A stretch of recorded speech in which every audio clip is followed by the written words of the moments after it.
Antes de mais nada, a gente precisa fazer uma introdução aqui, tá? O conteúdo desse curso. O que acontece quando as pessoas se aproximam, né, do mercado financeiro é que nós temos um sistema que está preparado para receber essas pessoas e transformá-las em um tipo muito específico de cliente, digamos assim, tá? Vocês sabem que bancos e corretoras não vivem de enriquecer os seus clientes, né? Eles vivem de comissões sobre as operações dos seus clientes, principalmente as corretoras, né? E os bancos vivem de vender os seus produtos financeiros, né? Então, assim, não é o objetivo de bancos e corretoras fazer com que você enriqueça, né? Essa é uma preocupação sua. Então, o que acontece? Quer dizer, as pessoas vão se aproximando e vão sendo jogadas num funil, né? Que vai empurrando elas a adotar um tipo muito específico de comportamento que interessa ao sistema, né? Então, vocês sempre vão ver um enorme incentivo a operações especulativas, tá? Sejam elas de day trade, que são aquelas operações que ocorrem dentro de um mesmo pregão, você compra e vende uma ação ou algum instrumento financeiro no mesmo dia, né? Ou até mesmo operações que durem alguns dias e tal, mas o interesse do sistema é que você opere com uma constância, com uma frequência muito grande, tá? Por quê? Porque cada operação que você fizer, você vai deixar um troquinho de corretagem no bolso deles, né? Então é óbvio, quer dizer, nós não estamos falando aqui que eles são malvados, né?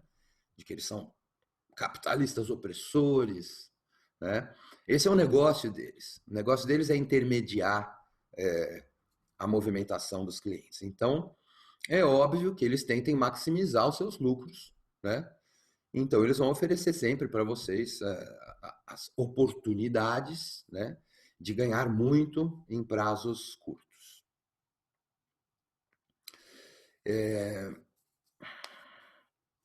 Esse é o primeiro grande problema, né? Dificilmente a gente encontra material de qualidade que aponte a gente para um caminho mais, mais condizente com os nossos objetivos, né? Por exemplo, você se transformar num trade, num trader, né? Em alguém que faz operações diárias, especulativas e tal, não é algo negativo em si, né? Existem algumas pessoas que vão se dar muito bem fazendo isso, tá? Poucas, tá? As estatísticas de mercado mostram que menos de 10% das pessoas que tentam fazer isso acabam conseguindo bons resultados. 90% delas acabam perdendo dinheiro fazendo isso. Então guardem bem essa informação. Fora o fato de que é o seguinte, se você tem uma outra profissão, se você tem um outro trabalho, se você tem uma família, você tem filhos para criar, ou você é uma dona de casa que tem que cuidar da família, né? Ou você é um profissional liberal, passa o dia inteiro trabalhando, você não quer chegar em casa e ter que ficar trabalhando mais horas, né, em cima do mercado financeiro, ou você não pode passar o dia inteiro colado numa tela de cotações. O que acontece? Acontece que você não encontra ambiente, né, para você se aproveitar do que o mercado financeiro pode te oferecer, né? Porque mesmo para esse tipo de público, os bancos e corretoras, na minha opinião pessoal, estão falhando muito, tá? Porque eles jogam você dentro de um cercadinho ali, dizendo, olha, isso aqui é um investidor de longo prazo, então oferece lá para ele umas LCI, umas LCA, que são as letras de crédito, CDBs, debentures, ou seja, na maioria das vezes são investimentos de renda fixa, né? Porque eles pensam que se você não quer operar, então você é um investidor que tem que ficar lá na renda fixa e tal. E, de novo, isso não vai beneficiar os seus resultados. Eu decidi fazer esse curso porque depois de 22 anos no mercado, eu desenvolvi um meio, né, de você poder operar, inclusive os instrumentos mais especulativos, né, inserir as ações no seu portfólio, né, e inclusive fazer algumas operações especulativas sem que você precise ficar o dia inteiro colado nas telas de cotação, né? E sem que você precise abandonar a sua ocupação principal para se transformar num trader. Que não é essa a vontade de todos, né? Não é esse o objetivo de todos. Tá? Pelo menos o meu não é, né? Espero que também não seja de vocês. Agora, se for, se algum de vocês tiver como objetivo se transformar num trader em tempo integral, não tem problema nenhum. Tudo que vocês vão aprender aqui vai ser útil para isso também, tá? Mas é importante que vocês saibam que essas promessas de enriquecimento rápido, né, de se ganhar 1000%, 15.000% em pouco tempo, e de você multiplicar o seu capital de forma brutal em pouco tempo, é conversa para boi dormir. Falando português claro, ok? É conversa para boi dormir. É muito pouco provável que algum de nós aqui seja o novo George Soros, né?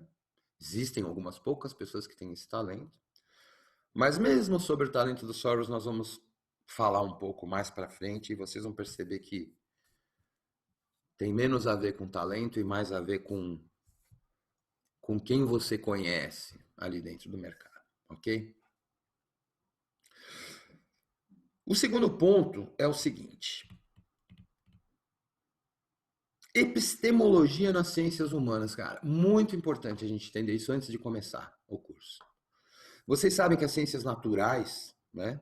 Física, biologia, química, tudo aquilo que tem a matemática, né, como base, são ciências que permitem que se encontre um grau de consenso a respeito dos seus postulados que muitas vezes é inquestionável, né? Quando você demonstra que 2 mais 2 são 4, né, é muito difícil contestar, né? Você tem que fazer várias torções mentais para modificar o resultado disso, né? Então, quando a gente está analisando experimentos em química, em física, em biologia, o que, que acontece? Você pode repetir inúmeras vezes um experimento em lugares diferentes, em condições diferentes, e obter o mesmo resultado, né? Então, isso traz um grau de certeza muito maior a respeito das teorias que são propostas e avaliadas, né? Existe uma certa exatidão, né, nos resultados das ciências naturais. Quando a gente começa a falar em ciências humanas, e talvez alguns de vocês não saibam disso, mas economia, apesar de envolver um bocado de matemática, ela não é uma ciência exata, ela é uma ciência humana, ela é uma ciência social, né? Ela é a ciência da ação humana. Você não consegue encontrar, muitas vezes, esse tipo de consenso, tá? Então é por isso que nós vamos ver aí inúmeras escolas diferentes de pensamento econômico, né? Escola austríaca, escola keynesiana, né? Cada um defendendo seus pressupostos com base nas mais diferentes teorias, sem que se consiga provar que uma delas é melhor do que a outra, pelo menos academicamente falando, tá? O bom senso faz com que seja possível para alguns de nós perceber que algumas dessas escolas são totalmente furadas. E hoje mesmo, na aula de hoje, a gente já vai dar uma olhada nisso aí.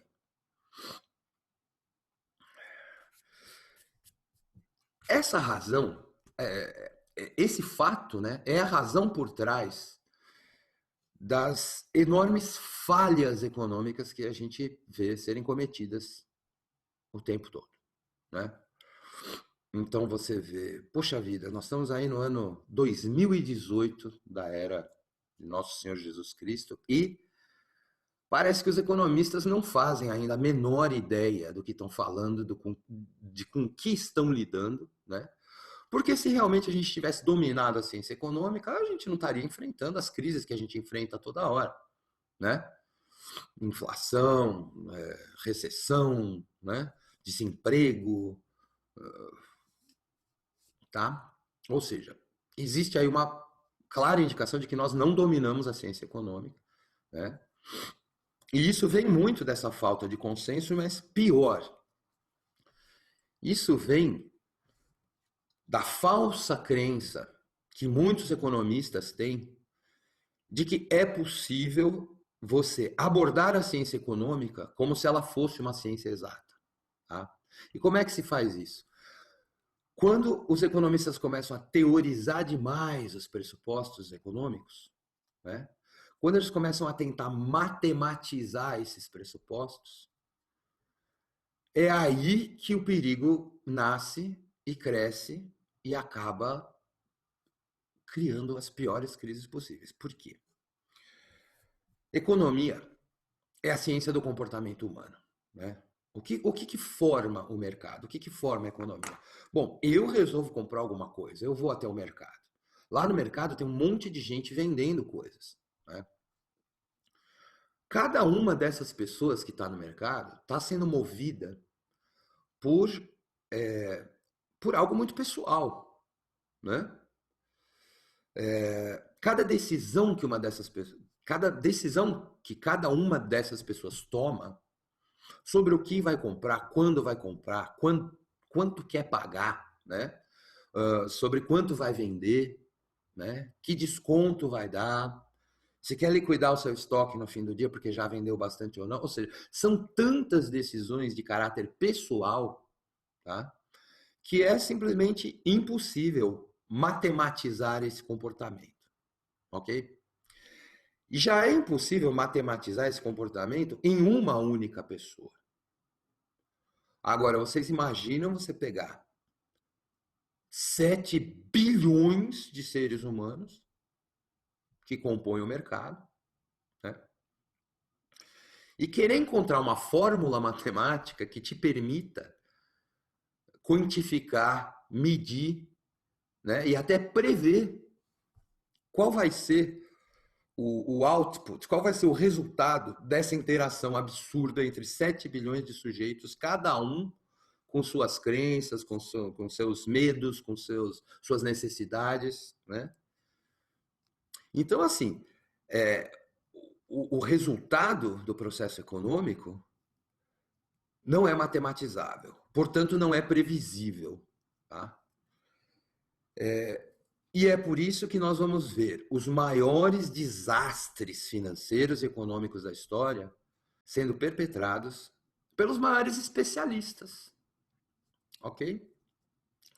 São os maiores especialistas que cometem as maiores bobagens, as grandes derrapadas. Tá? A história está repleta desses casos, tá repleta desses casos. Tá?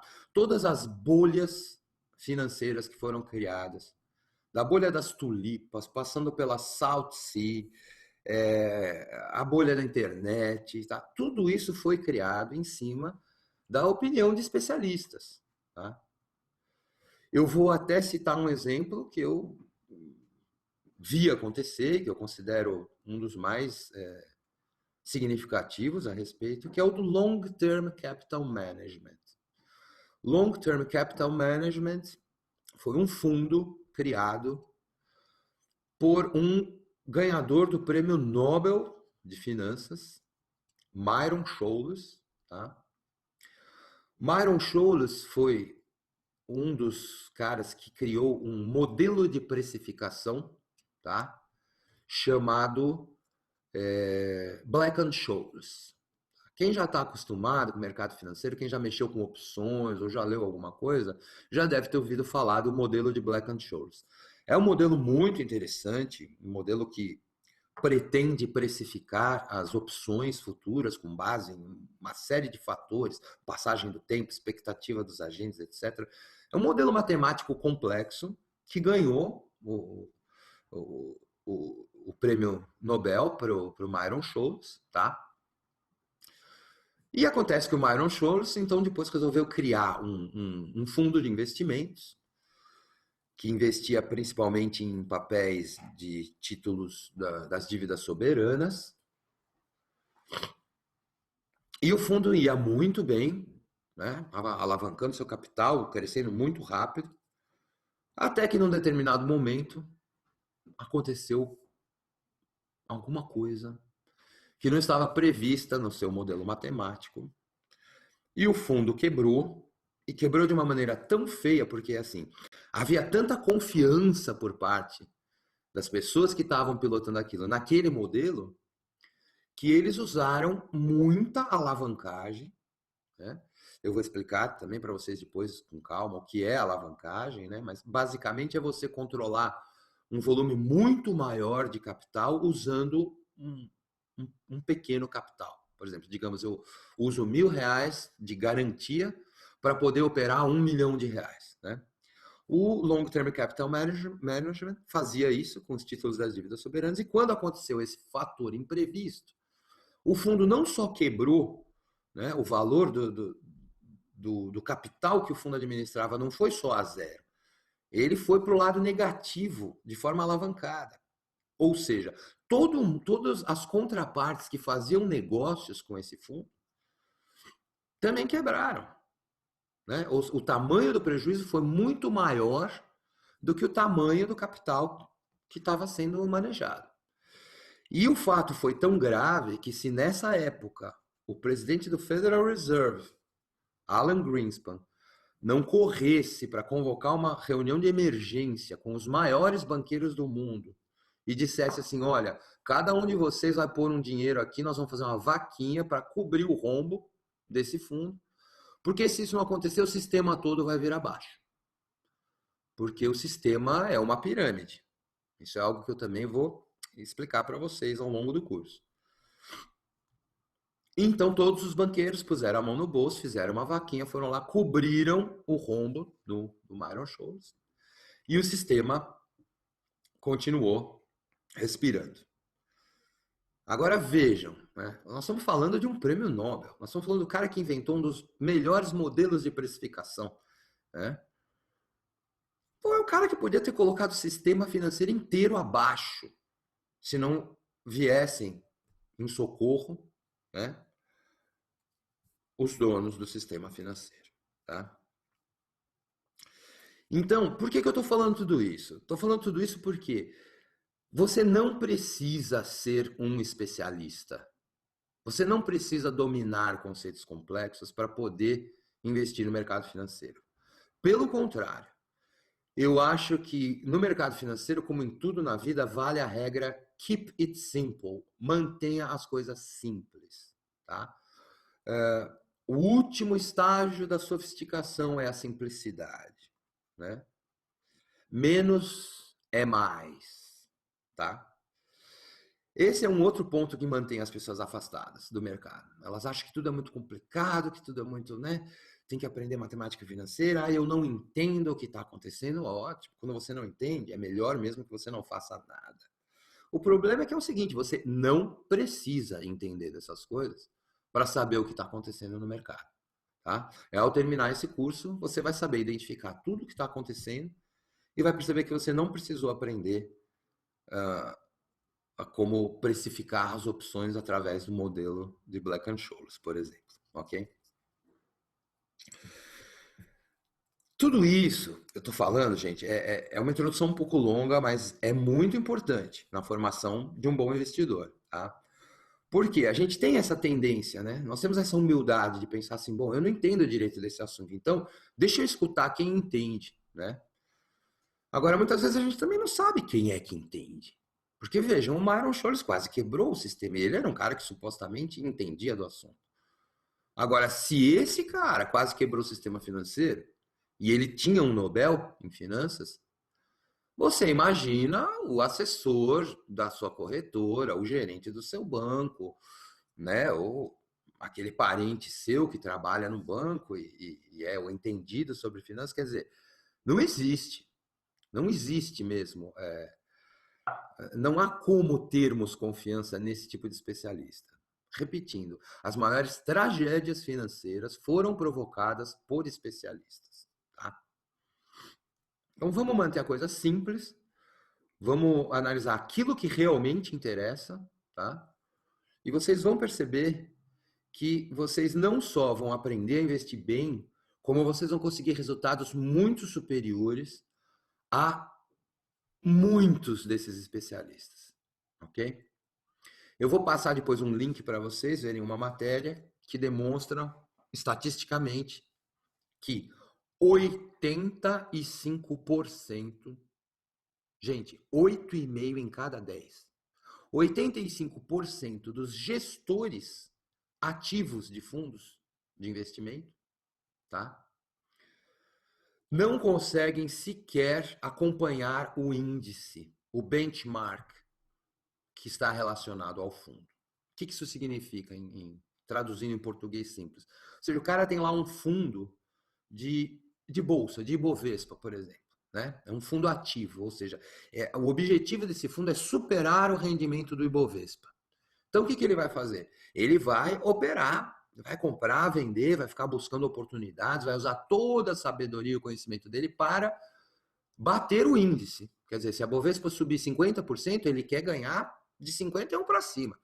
Né? De preferência 100%, 200%. Quanto mais ele ganhar além do índice, mais eficiente ele é como gestor. Gente, nós não estamos falando de amadores como nós. Nós estamos falando de profissionais, de gente que fez faculdade de economia, mestrado em finanças, cursos de especialização. Nós estamos falando de gestores profissionais. 85% deles não conseguem sequer igualar o índice que eles estão acompanhando. Tá? Isso é uma indicação estatística e matemática, tá? De que acreditar que uma suposta especialização técnica possa te dar uma real vantagem no mercado é uma crença duvidosa, para dizer o mínimo. Né?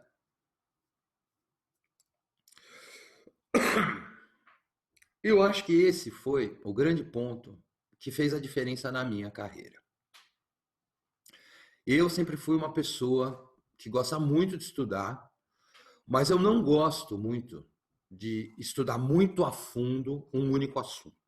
Principalmente se é um assunto muito técnico que envolva muitas ciências exatas. Tá? Eu sempre fui mais da área de humanas.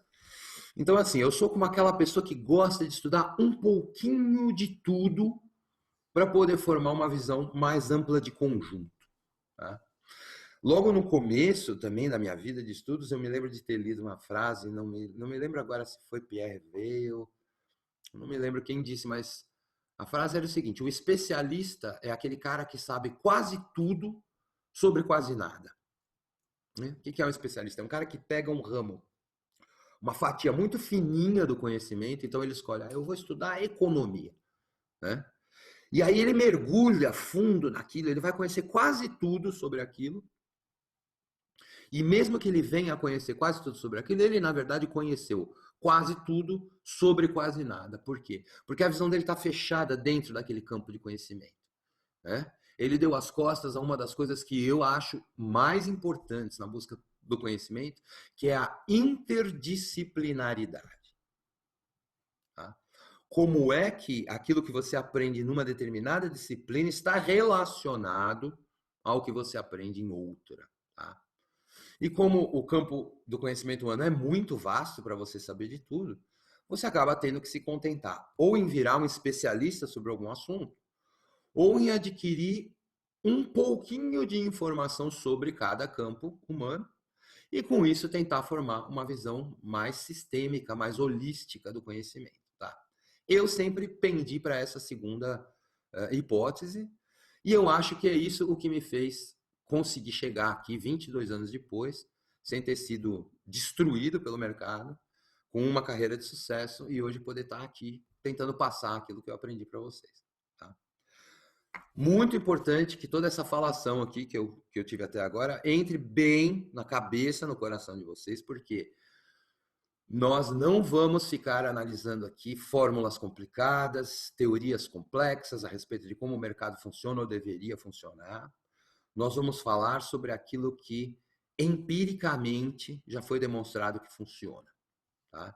Não só por mim, tá? Mas ao longo de toda a história do processo econômico.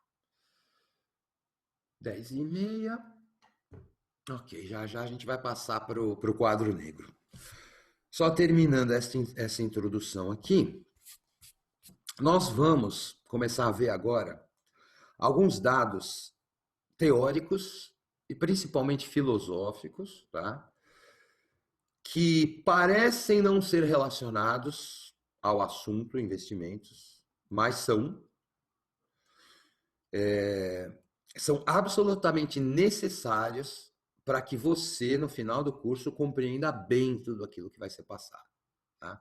Então, nós vamos primeiro construir as fundações desse edifício de conhecimento que você vai precisar para conseguir se dar bem no mercado financeiro, ok? Alguns dos alunos mais experientes, gente que já estudou economia, gente que já opera no mercado, gente que já acompanha o Mises, toda essa coisa aí, é, pode achar que.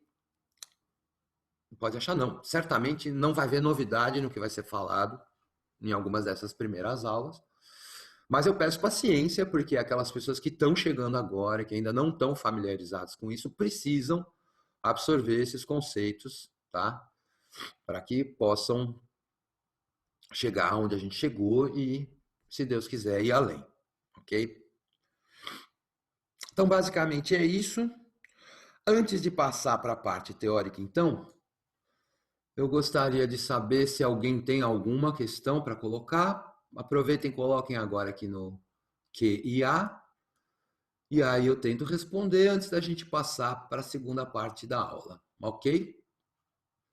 Então, por favor, eu vou dar aí uns minutos para vocês elaborarem as perguntas e depois a gente segue adiante.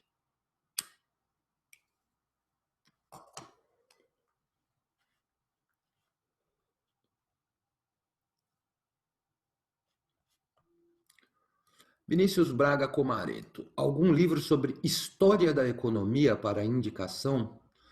Nossa, Vinícius, eu nunca li nenhum livro sobre a história da economia especificamente. Já estudei bastante a história da economia através de outros livros, tá? Hoje, nessa aula, a gente vai falar sobre uma questão muito importante, que é a questão do valor, o que é o valor, né? E nós vamos fazer um passeio interessante pela história do conhecimento, da Grécia Antiga até os tempos atuais. E com certeza vai haver aí algumas recomendações de leitura, inclusive eu vou passar uns links para vocês baixarem alguns PDFs. Não são leituras obrigatórias, mas para aquele que quiser ir aquela milha extra, né? Eu vou passar os links com vários PDFs que vão ajudar a formar aí essa visão da história da economia, ok? E não só hoje, mas ao longo do curso inteiro.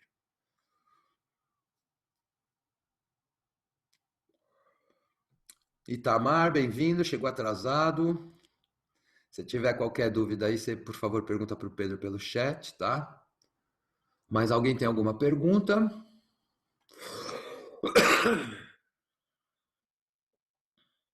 Luiz Fernando, é possível deixar as perguntas e respostas como um post no grupo? Assim, quem tiver dúvidas pode olhar no post e talvez sanar a sua dúvida ao invés de repetir a pergunta. Perfeito.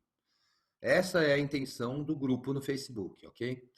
Agora, não deixem de colocar as perguntas relativas a esta aula aqui, tá? Porque algumas podem ser respondidas já complementando o material da aula. E as que não der para responder aqui, que for desviar muito do assunto, a gente posta lá no grupo do Face para que todo mundo possa se beneficiar, né? Inclusive pode até surgir boas discussões, né, em cada uma dessas perguntas. Lucas Cavalcante, o que você e sua experiência me dizem sobre os quants de Wall Street? Sou formado em exatas, matemática aplicada e computacional e acabei por me interessar em risk management, statistical business. As coisas não são bem assim? É possível me enveredar nessa área, mas com as devidas ressalvas? Excelente pergunta, Lucas. Excelente pergunta. E veja, eu não sou uma pessoa que pode te dizer que esse tipo de estudo não vale a pena de ser feito. Primeiro porque eu não os fiz, né? E não os fiz por um motivo muito simples, assim, eu não me adapto a esse tipo de pensamento extremamente matemático. Eu nunca fui bom em exatas, tá? Realmente eu tenho uma certa aversão quando a coisa começa a ficar muito complicada matematicamente. Eu falo, não, eu sou burro demais para isso, eu não consigo. Então, assim, eu não te diria de modo algum que, que isso é perda de tempo, que isso não serve, que isso não funciona. Eu não posso te dizer isso, tá? A única coisa que eu te digo é o seguinte: cuidado, né? Ao assimilar esse tipo de conhecimento, tome muito cuidado para não achar que toda a realidade está prevista ali, tá? Eu gosto muito do Nicholas Nassim Taleb, você certamente deve conhecer, se você está na área de Risk, você já deve ter ouvido falar dele, já deve ter lido alguns livros dele, tá? E o Taleb é muito certeiro, né? Quando ele fala sobre a coisa do Black Swan, o cisne negro, né? O cisne negro era aquela coisa que ninguém sabia que existia, só existia cisne branco. Então, um belo dia alguém encontrou um cisne negro e, nossa senhora, quer dizer, todas as certezas vêm abaixo, né? Tudo bem, encontrar um cisne negro não vai causar nenhum prejuízo no seu bolso, né? Mas quando o cisne negro é um fato que não estava previsto dentro do modelo de risco que a gente conhece, e você estava baseado naquele modelo de risco com uma confiança, né, de que ele estava prevendo tudo aquilo que era possível acontecer, é aí que vem o grande prejuízo, a grande tragédia financeira, como eu mencionei, a do Long Term Capital Management. E como nós podemos mencionar centenas de outras, centenas. Praticamente 10 entre 10 crises que aconteceram nas últimas décadas não teriam acontecido se por trás delas não existisse um especialista em risco garantindo para as pessoas de que os riscos agora estavam controlados, tá? Então, assim, estude, vai fundo, essa área é interessantíssima, mas tome esse cuidado, né? A humildade é importantíssima o tempo todo. Por mais que você saiba, carrega sempre lá dentro aquela sementinha que diz assim: ah, eu sei pra caramba, mas eu não sei tudo, e sempre existe um risco que nós podemos estar ignorando, e ele pode surgir e colocar tudo a perder, tá? Depois me dá um feedback se você acha que eu respondi a tua pergunta ou não, tá? Eu vou passar para a próxima aqui. Hilton Vinícius de Souza Coutinho, em relação ao índice que os 85% de gestores não conseguem igualar, devemos usar ele como farol? Boa pergunta. Nós vamos entrar mais nessa questão ao longo do curso, mas eu vou te dar uma resposta já agora. Um índice nada mais é do que o reflexo do que um determinado mercado. Então, quando você fala do Ibovespa, ele é um índice que pretende medir o desempenho de um conjunto de ações, que não são todas as ações, tá? É um conjunto selecionado de ações, tá? E a própria composição desses índices, ela tem essa influência da matemática, né? Alguém decidiu que tal papel é mais importante do que tal papel, então ele vai ter um peso maior na composição do índice, tá? Agora, essas decisões são muitas vezes arbitrárias. Elas podem até ser baseadas na matemática, na ciência econômica e tal, mas no fim das contas elas são decisões arbitrárias, tá? E um outro problema, um índice não é uma coisa fixa, um índice é uma coisa que é revisto a cada período de tempo, dependendo do índice, né? Cada índice é revisto, ou a cada mês, a cada 3 meses, a cada ano. E então o que você vê hoje no índice Bovespa sendo medido não é a mesma coisa que estava sendo medido no ano passado. Já houve uma modificação, algumas empresas saíram do índice, outras entraram, o peso dessas empresas mudou. Então é preciso olhar para esses índices com um pouco de ceticismo. Eles são úteis porque eles nos dão uma direção aproximada de como o mercado está se comportando, mas eles jamais são indicações cientificamente perfeitas e corretas do comportamento do mercado. tá?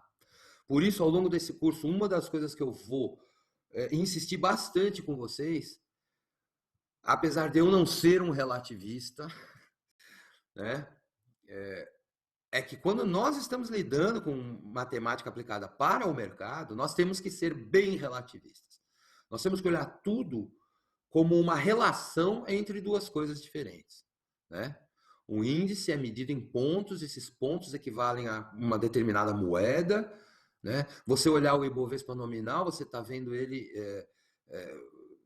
em relação ao real, sem correção monetária. Né? Quando você aplica um deflator, como o DI, por exemplo, você já está olhando para o índice das ações em relação à moeda deflacionária.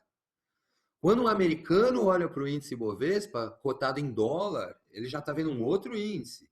Ele está vendo uma relação do índice da Bolsa Brasileira com uma outra moeda, que é o dólar. E ao longo do tempo, vocês vão perceber que não existe uma, sequer, régua fixa no meio do mundo econômico e financeiro para que você possa dizer, esta é a régua com a qual todas as coisas têm que ser medidas. Tá? Então, nós estamos imersos num mar de relatividade, tá? Mas isso, se é um problema para alguns que vivem dentro de um universo de exatas, para aqueles que conseguem lidar com essa incerteza, torna-se uma vantagem. E nós vamos ver como ao longo do curso, ok? Fernando Lacerda, Jonas, em suas análises de empresas e preços, você é mais fundamentalista ou grafista? Pergunta interessante, Fernando. Eu comecei a minha carreira há 22 anos atrás sendo totalmente fundamentalista. Eu olhava para a análise técnica e falava, isso aqui é macumba, isso aqui é bruxaria, isso aqui não serve, não funciona para nada, né? É uma enganação. Obviamente que os movimentos financeiros estão ligados aos fundamentos das empresas, do mercado e tudo. E no começo isso foi bom para mim, porque eu pude inclusive fazer algumas previsões muito acertadas com base nos fundamentos, não só das empresas, mas nos fundamentos macroeconômicos. Tá? Algumas das primeiras análises de grande sucesso que eu fiz, inclusive o primeiro relatório sobre o crash que eu fiz, foi totalmente baseado em informações fundamentalistas. Tá? Mas aí me aconteceu uma coisa interessante. Eu fui chamado pelo Márcio Noronha para escrever com ele na revista Time. E o Márcio Noronha, não sei se vocês conhecem, ele, para mim, sempre foi o que eu considerei o maior analista técnico do Brasil. Ele é um grafista até a medula, ele é um grafista radical, ele não olha fundamentos. E eu comecei a perceber o seguinte, eu comecei a perceber que as análises que eu fazia com base nos fundamentos e publicava na revista Time, ele sempre tinha dado já uma recomendação em cima daquilo há 2, 3 meses antes de eu publicar as análises, baseado nos gráficos. E aquilo começou a me deixar curioso. Falei, mas peraí, como é que esse cara que não está olhando os fundamentos está enxergando as coisas antes de mim? E foi aí que eu me abri, foi aí que eu baixei a guarda, comecei a praticar o que o professor Olavo comenta como suspension of disbelief, né? A suspensão da descrença. Se você quer se abrir para uma ideia nova, você tem que tirar essa barreira crítica, você tem que se abrir para escutar o que a pessoa está falando, por mais absurdo que aquilo te pareça. E foi o que eu fiz com o Márcio. Eu permiti que ele me explicasse o que ele via nos gráficos, e aos poucos eu fui me tornando mais e mais e mais grafista, tá? Ao ponto de hoje eu dizer assim, olha, eu não posso dizer que eu sou mais grafista ou mais fundamentalista. Eu sou um apaixonado pelos gráficos. Eu acredito que eu me tornei um dos melhores analistas técnicos do Brasil. Realmente recomendo que as pessoas estudem o assunto com muita calma, no lugar certo, porque tem muito charlatão nessa área. Mas eu não posso também abandonar a visão fundamentalista e macroeconômica. E, a bem da verdade, gente, muito cuidado, porque essa é uma das falsas dicotomias que o sistema tenta empurrar. né? O sistema tenta dizer assim, ou você é fundamentalista ou você é grafista e técnico. Não dá para ser as duas coisas. E aí fica aquela rixa, né? Dos brasileiros com os argentinos, dos paulistas com os cariocas. Não, não. Não há a menor necessidade de você ser ou. Você, para ser um bom investidor, você tem que ser um fundamentalista e um grafista. E o melhor possível nos dois assuntos. Não são assuntos excludentes, são assuntos complementares, ok? Tá respondido. Paulo Eduardo de Souza Marques. Nem o ouro pode ser uma régua fixa? Ótima pergunta. De todas as réguas que existem, o ouro é a que mais se aproxima de ser uma régua fixa, tá? Por quê? Veja que fato curioso. No começo do século XX, se você pegasse uma moeda de 1 onça de ouro, o valor dela equivaleria a uma boa cabeça de gado, tá? Uma cabeça de gado de boa qualidade, ou um bom terno feito sob medida num bom alfaiate. Tá? Hoje, 118 anos depois, a mesma moeda de 1 onça de ouro ainda tem o valor equivalente a uma boa cabeça de gado de boa qualidade ou a um bom terno feito em um bom alfaiate. Tá? E isso é uma indicação de que de todos os ativos do mercado financeiro, o ouro é o que tem maior capacidade de manter o seu valor. Tá? Então, nesse aspecto, ele é uma boa régua. E ele é realmente a régua final, a régua última que nós temos que utilizar quando a gente quer eliminar ao máximo possível a relatividade das coisas, a inflação, né, os ruídos de longo prazo. Porém, hoje em dia, até o ouro sofre uma pesada manipulação por parte dos bancos centrais e dos donos do mercado financeiro. Então, no curto e no médio prazo, ele também já não se presta mais a isso, tá? Se bem que no longo, eu acredito que ele sempre vai servir, né, como régua última aí. Pessoal, tem mais 3 aqui para responder. Vamos parar um pouquinho. Faltam 10 minutos para as 11. Eu vou responder essas 3 e a gente passa para a segunda parte, senão a gente não consegue ver tudo, ok? As que eu não consegui responder aqui hoje vão para o grupo do Face. Alexandro Galindo, considerando o novo paradigma que a tecnologia blockchain traz e a forma disruptiva do conceito de dinheiro descentralizado, falaremos sobre este mercado e suas... Cortou aqui. Sim, Galindo, nós vamos falar sobre isso, tá? Nós vamos falar sobre isso porque é muito importante isso que está acontecendo, essa promessa de disrupção, tá? É muito importante. Ok, completou aqui, sobre suas possibilidades. Sim, nós vamos falar sim sobre isso. Mas eu já vou adiantar, assim, que eu não concordo com as pessoas que acreditam que essa disrupção realmente veio para ficar e que vai transformar completamente todas as coisas, tá? E eu não acredito por um simples motivo. Eu continuo me mantendo humilde, sabendo que eu sou uma pessoa que sei muito pouco sobre a realidade, tá? E observando a história, a gente precisa enxergar e ver que muitas promessas disruptivas acabaram sendo disruptivas apenas para quem investiu nelas. Tá? A ideia por trás do blockchain e das criptomoedas é sensacional. É sensacional. Realmente é uma promessa de um mundo novo que nós não podemos ignorar de modo algum. Tá? Agora, eu acho perigosíssimo que a gente já compre isso como algo líquido e certo, tá? E abra mão do antigo paradigma para mergulhar de cabeça nesse, porque nós não sabemos se ali na frente tem um Black Swan, tem um cisne negro, né? E alguma coisa pode acontecer para fazer com que essa promessa não se concretize, ok? Vamos falar mais sobre esse assunto nas próximas aulas. A última pergunta, Márcio César Rodrigues Dourado. Existe grafista que não tem conhecimento pleno em Fibonacci e Elliott? Existe. Existe grafista que não tem conhecimento pleno sobre análise técnica.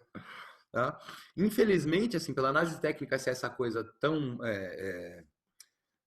como é que eu posso dizer, tão polêmica, né? Tão indefinida em termos de ciência, né? Ela não é uma ciência, tá?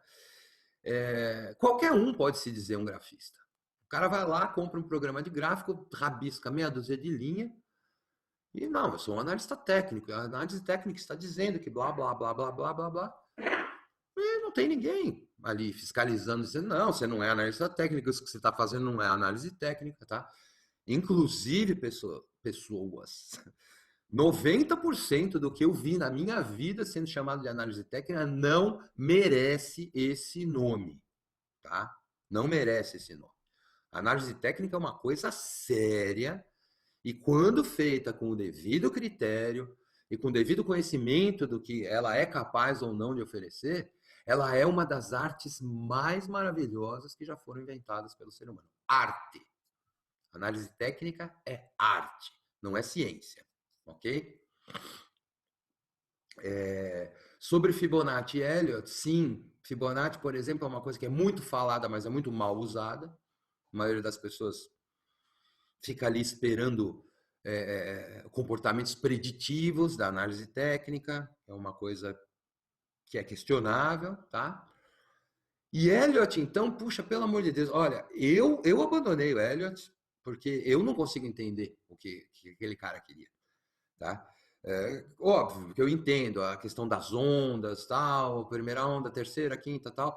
Vejo algumas vezes esses padrões nos gráficos, mas simplesmente a questão toda é subjetiva demais para que eu conseguisse tirar daquilo alguma informação muito útil. Então eu mesmo sou um analista técnico que não utiliza análise das ondas de Elliott na minha leitura, ok? Então é isso. Todas as perguntas aqui respondidas por enquanto. Enquanto isso, eu vou ler aqui Wesley Monteiro. Ah, tá. Como vai para o grupo do Face. Para quem perguntou sobre o livro de história, sobre o pensamento econômico, o The Worldly Philosophers, do Robert Heilbronner, é um bom livro para iniciantes leigos. Ele cita os principais economistas. Não cita os austríacos, mas poucos livros mainstream vão citar. Sobre a história do dinheiro, a ascensão do dinheiro de Niall Ferguson é muito bom e tem documentário. Eu recomendo esse livro do Niall, já li, ele é muito bom. Embora também ele não esteja completo, mas é uma leitura que, sem sombra de dúvidas, vale a pena. Tá? Aqui. Vou passar dois links de dois livros que estes serão leitura obrigatória. Tá? Não vai ter chamado oral, nem provinha, não é nada disso, mas assim, são dois livros que vão colaborar muito com a formação de todos vocês em termos de conhecimentos a respeito de investimentos. O primeiro é esse aqui que eu estou colocando no chat agora. Vocês podem clicar aí, já vai baixar direto o PDF para vocês. É o Investidor Inteligente, do Benjamin Graham, a Bíblia da análise fundamentalista. Tá? Benjamin Graham é o cara que está por trás do sucesso astronômico que o Warren Buffett teve no mercado como investidor em valor. Ok?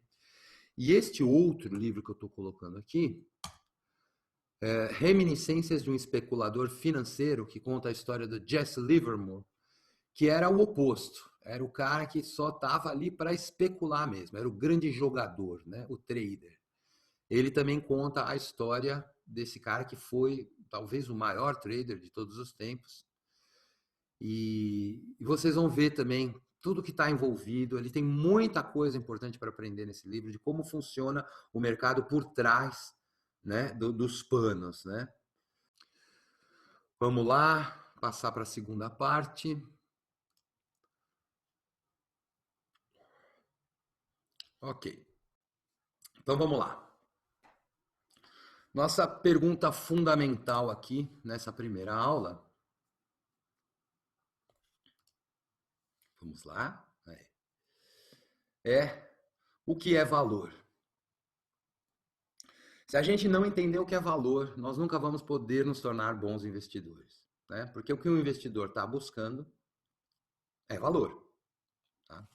E não só um investidor, mesmo que vocês jamais se tornem investidores, todos os dias, diariamente, vocês vão estar lidando com a questão do valor. Quando vocês vão no supermercado, quando vocês vão pôr gasolina no carro, quando vocês vão negociar salário, né? Quando vocês vão negociar o preço dos serviços que vocês vão prestar, tudo é a troca de valores no mercado, tá?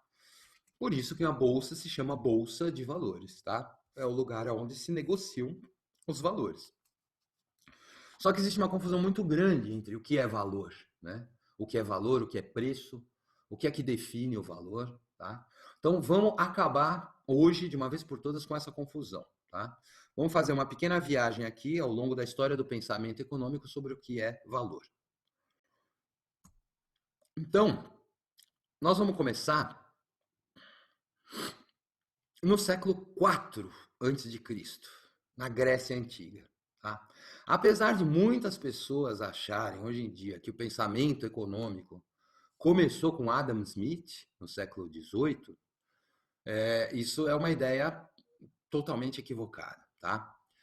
No século IV a.C., existia um pensador, quem frequenta o curso do Olavo já sabe disso, né? Que foi talvez o maior pensador que a raça humana já teve o privilégio de conhecer, que foi o filósofo grego Aristóteles. Tá? Aristóteles era aluno de Platão, que foi aluno de Sócrates.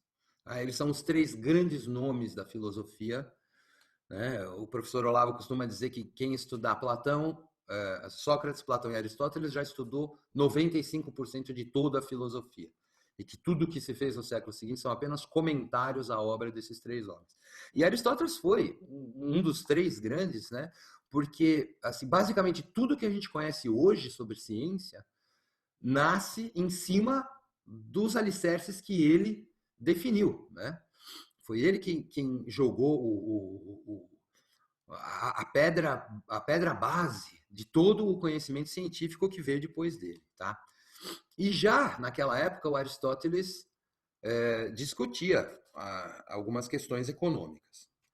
Por exemplo, ele é o primeiro a pensar sobre os assuntos econômicos de uma forma organizada, tá? E embora ele nunca tenha tratado a economia como uma ciência específica, existem duas obras dele que são Política e Ética a Nicômano, que ele escreveu para o filho dele, onde ele discorre sobre diversos pontos relacionados ao processo econômico. Tá?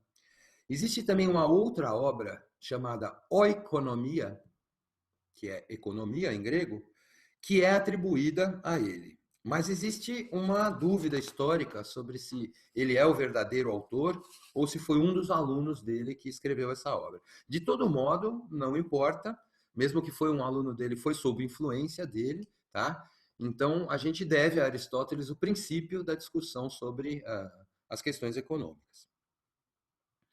E isso também demonstra para a gente que essa discussão começou muito antes do Adam Smith sequer pensar em existir, tá? O Aristóteles foi o primeiro a pensar em alguns conceitos chaves para a questão econômica, tá? Por exemplo, a definição de mercadoria, né? Aristóteles definia como mercadoria aquele bem necessário para atender à satisfação de alguma necessidade. Primeiro a sobrevivência e depois o que ele chamava de a boa vida, né? A vida contemplativa. Bom, então tá aí, quer dizer, para uma coisa ser mercadoria, ela tem que atender à satisfação de alguma necessidade. Tá? Então, suponhamos uma história hipotética onde o homem não conhecia os benefícios do esterco do gado. Né? O gado ficava para lá e para cá, os cavalos, né, faziam toda aquela porqueira, tal, e aquilo não tinha utilidade nenhuma. Aquilo não era uma mercadoria. Né? Aquilo era só sujeira, aquilo era um problema. Era tudo varrido para o rio, ia embora e ninguém se aproveitava daquilo. De repente, um belo dia, um Cro-Magnon, um homem de Neandertal, percebeu que o esterco colocado no pé de uma planta fez com que ela crescesse melhor, mais saudável do que as outras plantas. Aí ele cogitou se era mesmo o esterco que estava fazendo aquilo, fez outras tentativas, descobriu que o esterco tem uma utilidade. A partir desse instante, o esterco do gado deixa de ser um problema e passa a ser uma mercadoria. Por quê? Porque começa a virar mercadoria, porque começa a ter valor, porque começa a atender a satisfação de alguma necessidade. Adubar as plantas, aumentar a produtividade das plantas, ok? Então, tudo aquilo que não satisfaz nenhuma necessidade não é mercadoria, tá? A partir do momento em que um bem qualquer satisfaz alguma necessidade humana, então ele se torna uma mercadoria e haverá mercado para ele. Haverá quem deseje comprar e quem deseje produzir e vender. Aristóteles também menciona o valor de uso. É uma coisa que vai ser discutida ao longo de toda a história da economia, né? Que é o valor da utilidade de um determinado bem. Ou seja, o valor de uso ele é dado pela utilidade da mercadoria, né? Ou seja, a razão pela qual uma mercadoria é produzida e comprada. Tá? Só que esse valor não é suscetível de medição. Então, por exemplo, no nosso exemplo do esterco, qual é a utilidade? A utilidade é aumentar a produtividade da lavoura. Tá? E é por isso que essa mercadoria, então, vai ser produzida, né? No caso, ela vai ser recolhida, né? E armazenada. Mas o valor disso não é possível de ser medido. Mas quanto vale melhorar a produtividade da lavoura? Não é algo que possa ser quantificado em números, tá? O Aristóteles também vai pensar e vai discorrer sobre o valor de troca, né? Porque no início a economia era toda, o mercado, né, era todo baseado em trocas, né? Então, ele nos diz que as mercadorias têm um valor de troca pela sua capacidade de entrar em relações quantificáveis entre si. Então, o que isso significa? Vamos dizer que o cidadão lá tinha 10 galinhas, né?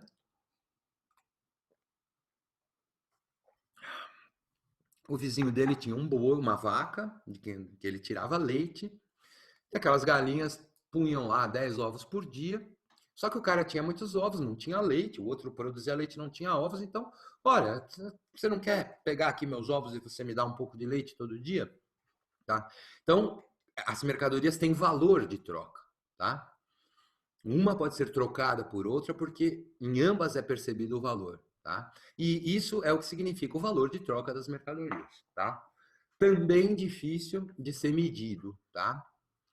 Porém, já é uma coisa quantificável. Você pode dizer, eu dou 10 ovos por 1 litro de leite. Não, é pouco, eu quero 15, etc. Tá? Então, valor de uso e valor de troca são dois conceitos básicos importantes a respeito de valor. E é aí que o Aristóteles percebe o problema da comensurabilidade, né? Ou seja, como quantificar a circulação de mercadorias e produtos que são incomensuráveis entre si? O que é incomensurável? É algo que você não pode equiparar por uma medida padrão, né? Por exemplo, digamos que naquela época alguém trocou 100 galinhas por uma vaca. Então quer dizer que a vaca vale 100 galinhas? Todas as vacas valem 100 galinhas? Não, né? Porque uma vaca pode ser saudável, pode dar 40 litros de leite por dia, e pode existir uma outra vaca que esteja doente, magra, que não dê leite, que não pegue cria, né? E assim como aquelas 100 galinhas podem ser ótimas poedeiras, podem gerar carne, como podem ser galinhas que não têm produtividade boa também. Então, Aristóteles encontrou um problema aí, quer dizer, como é que se resolve essa questão, né, de você identificar a medida dessas coisas, né? A comensurabilidade. Como é que uma coisa pode ser medida em relação à outra, tá? E é aí que surge a mercadoria chamada dinheiro, tá? Que é onde Aristóteles percebeu a solução do problema da incomensurabilidade. Sim, o dinheiro é mercadoria. Ele é uma mercadoria de um tipo especial, tá? Mas ele é também uma mercadoria, tá? E o dinheiro é a mercadoria que resolve o problema da incomensurabilidade, tá? Porque o dinheiro também é meio de troca, como todas as outras mercadorias, mas ele ainda serve como unidade de medida tá? E aí nós já temos um padrão de medida, e reserva de valor. Ele precisa cumprir essas 3 funções para ser chamado de dinheiro, né? Então, o que significa? Pô, eu tenho lá 100 galinhas, eu vou vender. Ah, eu quero R$ 100 pelas galinhas. O cara vai falar, não, mas espera aí, eu paguei R$ 100 em 100 galinhas saudáveis, essas daqui estão meio doentes, tá? Olha, eu te pago R$ 50. Tá bom, vai, peguei e vender minha galinha por R$ 50. Vou lá no cara da vaca e falo, ó, quero comprar a sua vaca, dou R$ 50. Fala, não, minha vaca é muito boa, ela põe 40 litros de leite, eu quero R$ 100. Ah, bom, então vou ter que arrumar mais R$ 50 em outro lugar para comprar a tal da vaca. E assim, o problema da incomensurabilidade é resolvido, né? Através da criação dessa mercadoria de referência, que é o dinheiro, que é a moeda, tá? E que todos aceitam como unidade de medida e reserva de valor. Então, o escambo passa a se... ele passa a ter menos importância nas trocas, né? E entra aí o dinheiro como uma mercadoria intermediária, né? Para facilitar as trocas e resolver o problema da comensurabilidade. No final das contas, Aristóteles traz uma ideia muito importante que nós temos que gravar bem. Ele diz que, apesar de tudo isso, a medida de todas as coisas, na questão de valor, é a demanda. Então, ele falou sobre valor de uso, que é a utilidade, ele falou sobre valor de troca, né? Comensurabilidade, definição de mercadoria, tá? Mas no fim das coisas, no fim das contas, né? O que realmente importa na questão do valor é a demanda. O que é a demanda, né? A demanda é o desejo do consumidor em consumir algo, né? O cara não quer esterco de gado que ele não sabe para que serve. Ele não quer, não há demanda, não é mercadoria, não há preço, não há valor percebido. A partir do momento em que eu digo eu quero aquela mercadoria porque eu tenho um uso para dar para ela, é isso que cria o valor, tá? Então a gente já pode perceber que mesmo no século IV antes de Cristo, já havia aqui um dos maiores pensadores da humanidade dizendo que o valor está relacionado a algo subjetivo, né? Ou seja, o desejo do comprador em adquirir essa mercadoria. Porque a demanda está relacionada ao desejo e à vontade, certo? Ok. Vamos dar um salto agora para o século IV depois de Cristo, com Santo Agostinho, que também foi um importante filósofo, né, da era patrística, tá? E vamos ver o que é que Santo Agostinho nos diz a respeito do valor. Na sua obra Cidade de Deus, Santo Agostinho diz que a gradação cósmica dada por Deus e encontrada pela razão, pedra, planta, animal, homem, anjo e Deus, vocês percebam que é uma hierarquia cósmica, né? Ela difere da gradação dada pela necessidade humana, tá? Por exemplo, para um homem, para o ser humano, a pedra, né, ela vale menos do que o rato nessa gradação cósmica, ela vale menos do que o animal. No entanto, uma pedra de diamante tem um valor maior do que o rato para um ser humano, tá? Então, apesar de Santo Agostinho reconhecer essa gradação de valor, né, cósmica, divina, né, onde a planta vale mais que a pedra, o animal vale mais que a planta, o homem mais do que o animal, o anjo mais do que o homem e Deus acima dos anjos e de tudo, ele percebe que para o homem essa gradação é diferente, né? O homem não tem muito interesse em comprar um rato, né? A menos que ele vá fazer uma experiência em laboratório, mas ele tem um interesse em comprar uma pedra para erguer uma muralha, para erguer sua casa, ou mesmo uma pedra de diamante para embelezar sua bela esposa, né? Então, isso também já demonstra que na visão de Santo Agostinho, na visão dos patrísticos, né, e da igreja naquela época, o valor, pelo menos como ele é percebido pelos homens, também é subjetivo. Não existe uma definição que venha de cima, uma definição cósmica, né, do que é que determina o valor, tá? E por isso, a percepção de valor por parte do homem seria diferente da percepção por parte de Deus. Vamos dar mais um salto agora para outro grande filósofo e pensador, nasceu em 1225 depois de Cristo, Tomás Aquino, São Tomás Aquino, tá? Outro aí no nível de um Aristóteles, né? Uma pessoa a quem devemos muito, e que representa melhor do que ninguém o auge da escolástica, né? Na Idade Média. São Tomás Aquino menciona o seguinte: para que o bem seja percebido como valioso, veja que estamos falando de valor, né? É preciso que uma pessoa o perceba como bom e valioso. É preciso que tome consciência da sua bondade ou valor.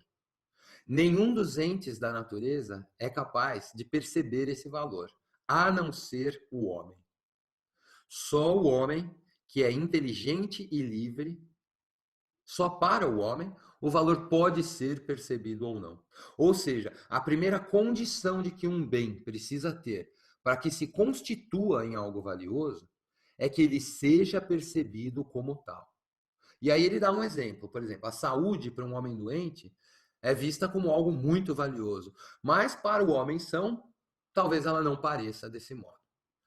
Então nós temos de novo, numa das mentes mais capazes que a humanidade já produziu, o auge da escolástica, São Tomás Aquino, dando mais uma indicação para a gente de que o valor não é algo objetivo, ele é algo subjetivo.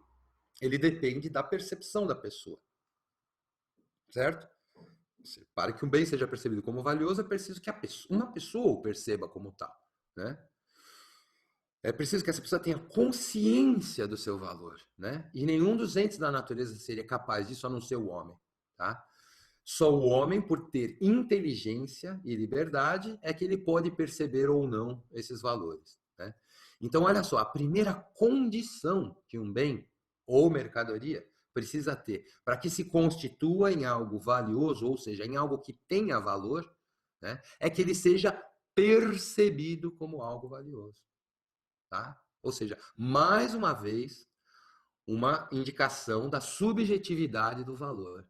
Valor não é algo que se consiga definir por uma fórmula matemática ou mesmo por uma definição filosófica qualquer, né? Ele é algo que está nos olhos daquele que observa a mercadoria, ok? E esse exemplo é muito interessante. Por exemplo, se o cara está doente, ele vê na saúde um bem imenso, ele quer ter saúde, né? Então a saúde é valiosíssima para ele. Já o cara que é muito jovem, nunca esteve doente, está com a saúde plena, alguém fala, você tem que cuidar da sua saúde. Saúde, isso não é importante, certo? Então, dois sujeitos diferentes, tendo duas percepções subjetivas diferentes a respeito do valor das coisas. Obrigado, São Tomás. Vamos dar mais um salto histórico aqui, agora para os séculos XVI e XVII, naquilo que ficou conhecido como a Escola de Salamanca. Okay? A Escola de Salamanca é uma escola de pensamento que foi formada por um conjunto de intelectuais clérigos na época da Contra-Reforma. Tá? Eles eram teólogos, jesuítas e dominicanos, que lecionavam na Universidade de Salamanca, essa da foto, e na Universidade de Coimbra, em Portugal. Tá? E escreveram diversos tratados sobre a ciência econômica.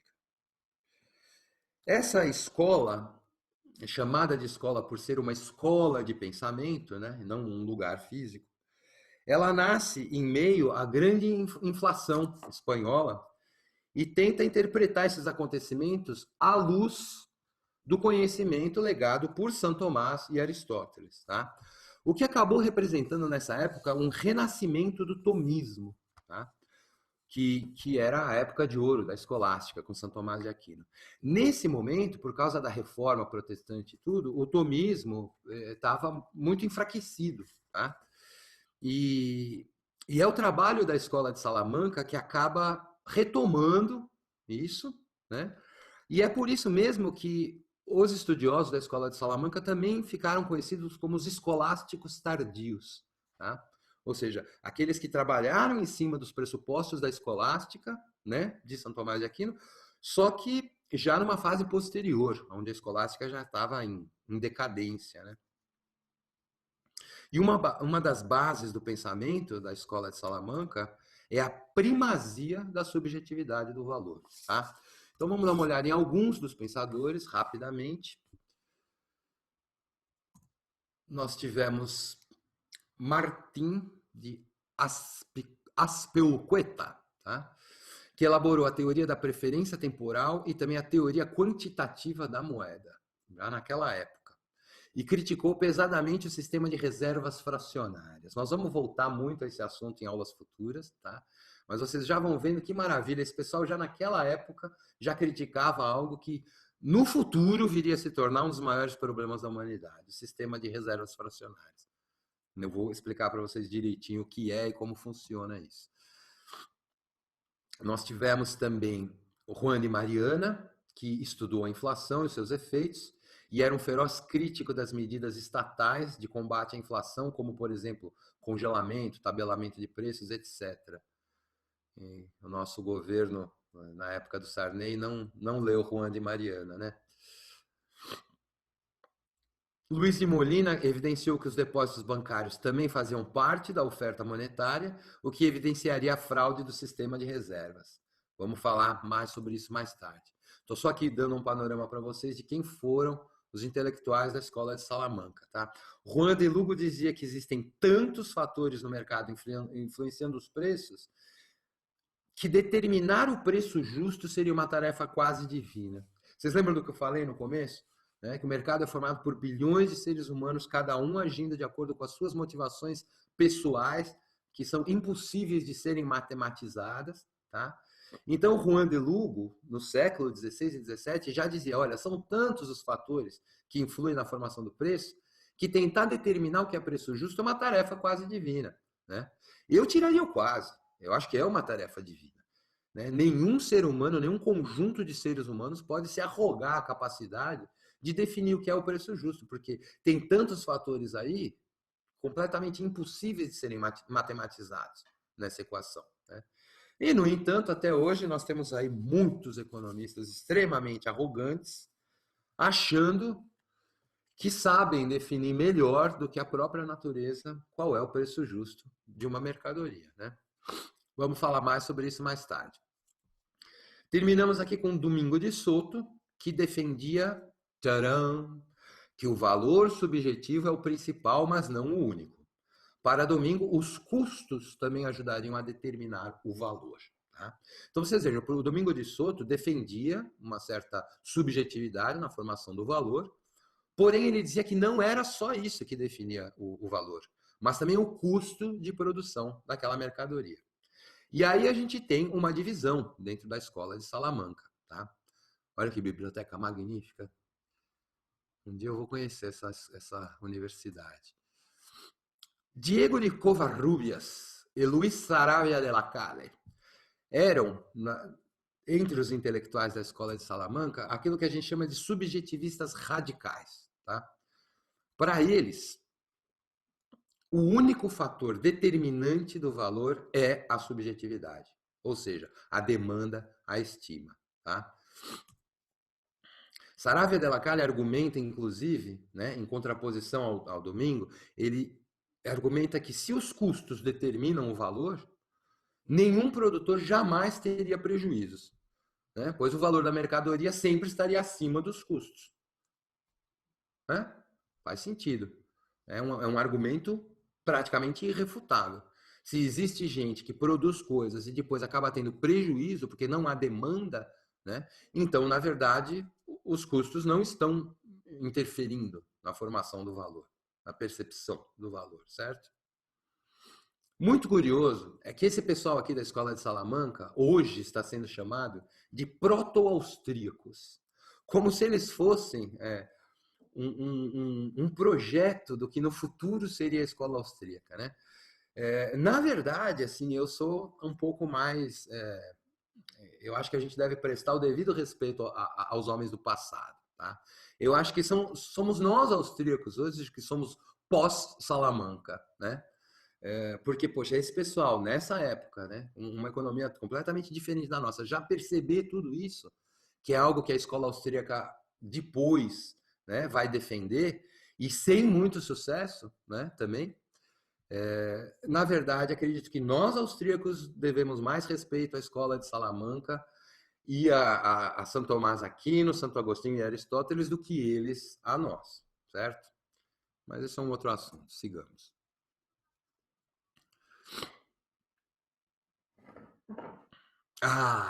Agora nós chegamos na parte problemática da história econômica. História do pensamento econômico. Século XVIII, né? A época dos economistas clássicos. Olha só, a maior parte das pessoas que hoje entra numa faculdade de economia acaba sendo mergulhado neste universo logo de cara, como se a história do pensamento econômico realmente começasse quando Adam Smith escreve o livro A Riqueza das Nações. Inclusive, dois dos expoentes, né, dessa época dos economistas clássicos são o Adam Smith e o Davi Ricardo, tá? Dois economistas muito importantes na história do pensamento econômico. Mas, como nós vimos, muito antes deles começarem a discutir esse assunto, vários pensadores já estavam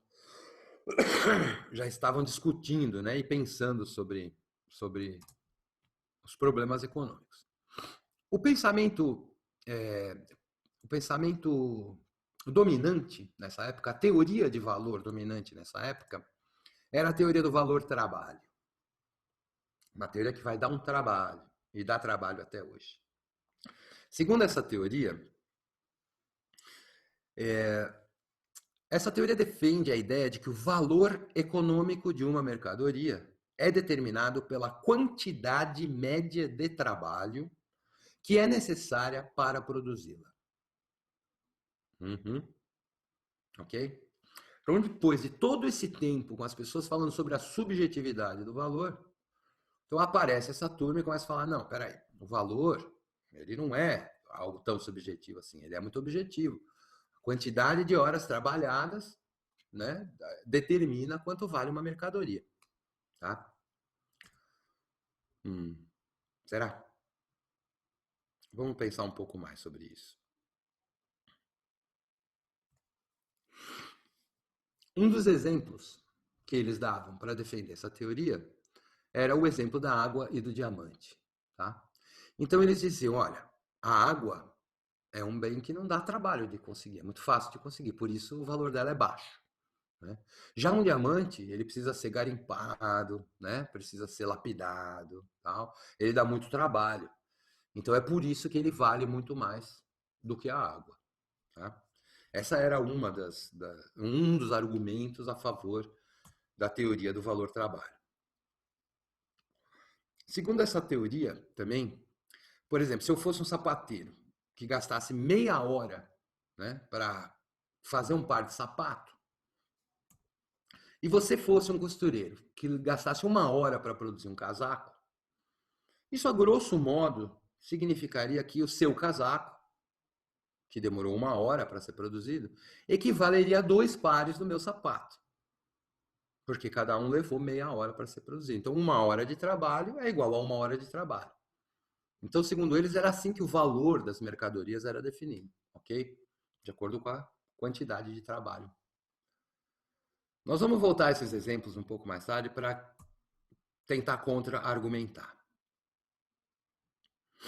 E aí é que aparece, no século seguinte, o maior problema de toda a história do pensamento econômico. Nós nunca chegamos a um ponto tão baixo na compreensão da economia do que quando nasce esse cidadão parecido com o Papai Noel aqui, em 1818, Karl Marx. Tá? Karl Marx também faz parte dos economistas clássicos, embora ele fosse um crítico, tá? da teoria clássica do valor-trabalho. Só que, quando ele tenta compreender essa teoria por outras perspectivas, ele acaba piorando mais ainda aquilo que já não era muito bom. Então, o Marx passeia sobre valor de uso e valor de troca também, como os seus antecessores. E, para ele, o valor de uso está ligado à utilidade da mercadoria, ao atendimento de alguma necessidade social em particular. Mas em relação ao valor de troca, o Marx acredita que ele está sujeito a flutuações geradas pela demanda, algo de subjetivo aqui, e por fatores políticos, como interferências, intervenções cambiais, medidas protecionistas, etc. Já começa a crítica social, né? O Marx termina por desenvolver a teoria da mais-valia, que me perdoem aqueles que a consideram algo sério, mas é a coisa mais estúpida que já se elaborou em termos de teoria econômica. Tá? Segundo essa teoria, se o valor das mercadorias são determinados pela quantidade de trabalho necessária para produzir essa mercadoria, o lucro do capitalista só podia vir de um lugar, que é a apropriação de parte desse trabalho, né, realizado pelo trabalhador. Agora, se o que determina o valor da mercadoria é o quanto o trabalhador trabalhou, de onde está vindo o lucro do capitalista? Só pode estar vindo dele estar roubando, se apropriando de parte desse trabalho. E isso Marx chama de mais-valia. Tá? É uma teoria estúpida, absurda, mas infelizmente, até hoje, a maioria dos economistas que saem das nossas faculdades de economia acreditam que isto aqui é o suprassumo da teoria econômica. Eu não estou exagerando. Perguntem aos economistas que vocês conhecem, perguntem aos economistas formados, perguntem quem está estudando numa faculdade de economia, se não é pelo menos 60% do tempo que eles passam dentro daquelas faculdades, o assunto que é martelado na cabeça deles.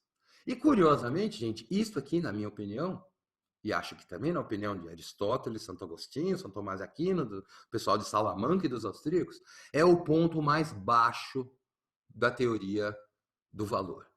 Tá? É o ponto mais baixo da história econômica de toda a humanidade.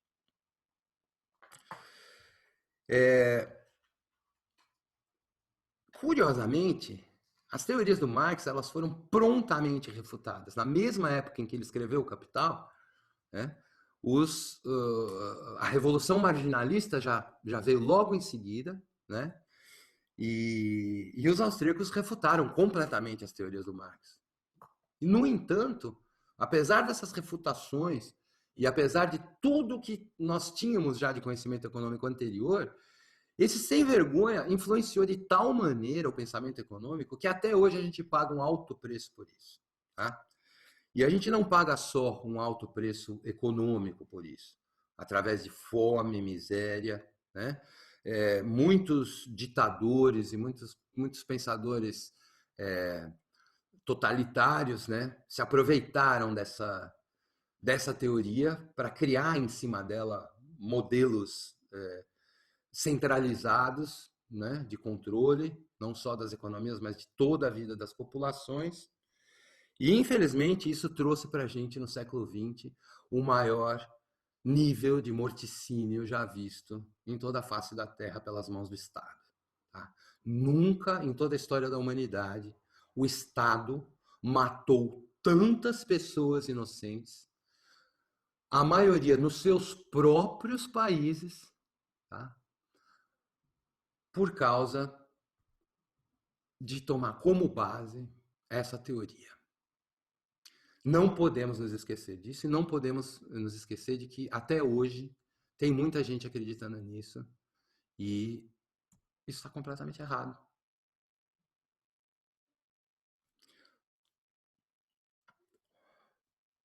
Ok, próximo ponto.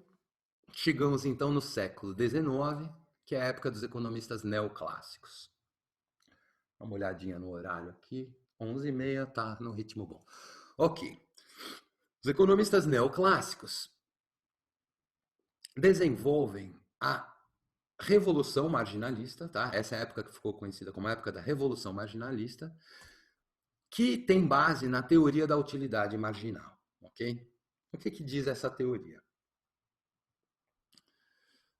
Não é o que diz a teoria. Quem diz, né? O primeiro trabalho a respeito da teoria da utilidade marginal foi feito por Hermann Heinrich Gossen. Em 1854, ele publica o livro chamado A Segunda Lei de Gossman, ou A Lei dos Rendimentos Marginais Decrescentes. Tá?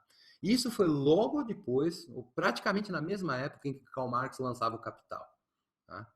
Então vejam que coisa, não deu nem tempo do Marx perceber que estava errado. Tá? Ele já foi refutado prontamente na mesma época. Só que acontece que essa obra do Gossman ficou relegada a segundo plano. Ninguém deu atenção a ela. Tá? Um pouco depois, surgiram outros 3 pensadores defendendo a mesma ideia em 3 lugares diferentes. Tá? Esses pensadores foram William Stanley Jevons, na Inglaterra, o Leon Walras, na França, e o Karl Menger, na Áustria. Karl Menger, que é considerado o fundador da Escola Austríaca de Pensamento Econômico. Tá? Todos eles defenderam a tese da teoria do valor subjetivo. Ok?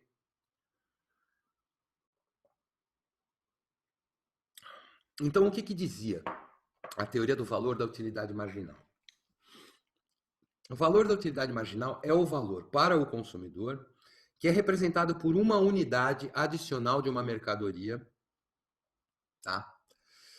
Ou seja, vamos dar um exemplo, tá? De como ela funciona.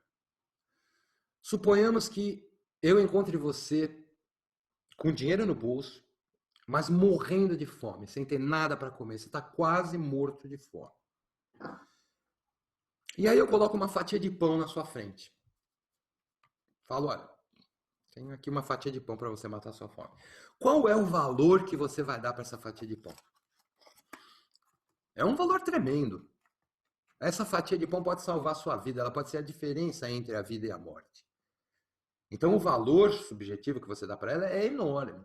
Seria capaz de você me pagar 10 mil, 100 mil reais por essa fatia de pão? Porque afinal de contas, a sua vida deve valer mais do que isso, certo? Ok, aí você come a fatia de pão e eu coloco uma unidade adicional. Coloco uma segunda fatia. Essa fatia também tem um alto valor para você, porque você ainda não matou a sua fome. Você ainda está correndo o risco de morrer de inanição. Então eu coloco mais uma fatia adicional. Tá? E você vai comendo e vai abatendo a sua fome aos poucos. Vocês percebam que cada nova fatia que eu colocar, ou seja, cada unidade adicional que eu colocar dessa mercadoria, o valor subjetivo vai sendo menor. Tá? Por quê? Porque quando você já está comendo a sexta fatia, você já não está morrendo de fome. Você ainda pode ter fome, você ainda pode querer mais pão, né? Então você ainda está dando valor às novas fatias, mas o valor já não é o mesmo valor que você dava para a primeira fatia. Aquela era a que ia salvar a sua vida. Né? Então, essa é a teoria da utilidade marginal, ou seja, cada nova unidade de mercadoria que vai sendo acrescentada na margem, ela vai tendo um valor menor. E você vai dando cada vez valor menor a cada nova unidade adicional. Por quê? Porque chega um ponto em que uma dessas unidades pode chegar a ter um valor negativo. Se você já comeu tanto que, por exemplo, a próxima fatia te cause uma indigestão. Então, a primeira fatia que tinha aquele valor tremendo que iria salvar a sua vida, e a última fatia que pode te matar de indigestão, elas são iguais. Mas o valor de cada uma delas é completamente diferente. E isso aqui é uma explicação simples da teoria da utilidade marginal. Ou seja, cada nova unidade acrescentada na margem tem menos utilidade. Portanto, tem menos valor percebido. Ok?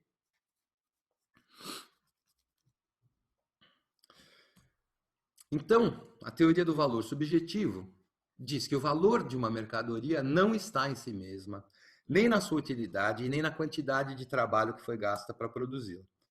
As mercadorias só têm valor porque as pessoas as desejam, e quanto mais as pessoas as desejam, maior será o valor dessa mercadoria. Né? O indivíduo com fome deseja muito a primeira fatia de pão. O indivíduo que já está saciado não deseja mais nenhuma. As fatias são iguais, tá? Mas o valor dessas mercadorias diferem de acordo com o desejo, com a necessidade que a pessoa tem daquela mercadoria. Então vamos fazer um recap aqui de tudo que nós vimos, rapidinho. Nós temos Aristóteles dizendo que a medida de todas as coisas é a demanda, ou seja, valor subjetivo. Santo Agostinho vem depois e diz que a gradação dada pelas necessidades dos homens difere da gradação dada por Deus. Subjetivo. São Tomás Aquino diz que para que um bem seja percebido como valioso, é preciso que uma pessoa o perceba como tal. Subjetivo, valor subjetivo. Depois vem o pessoal da escola de Salamanca, que diz que o único fator determinante do valor é a subjetividade. Ok. Daí aparecem os economistas clássicos e falam, não, peraí. O valor das mercadorias é dado pela quantidade média de trabalho necessária para produzir.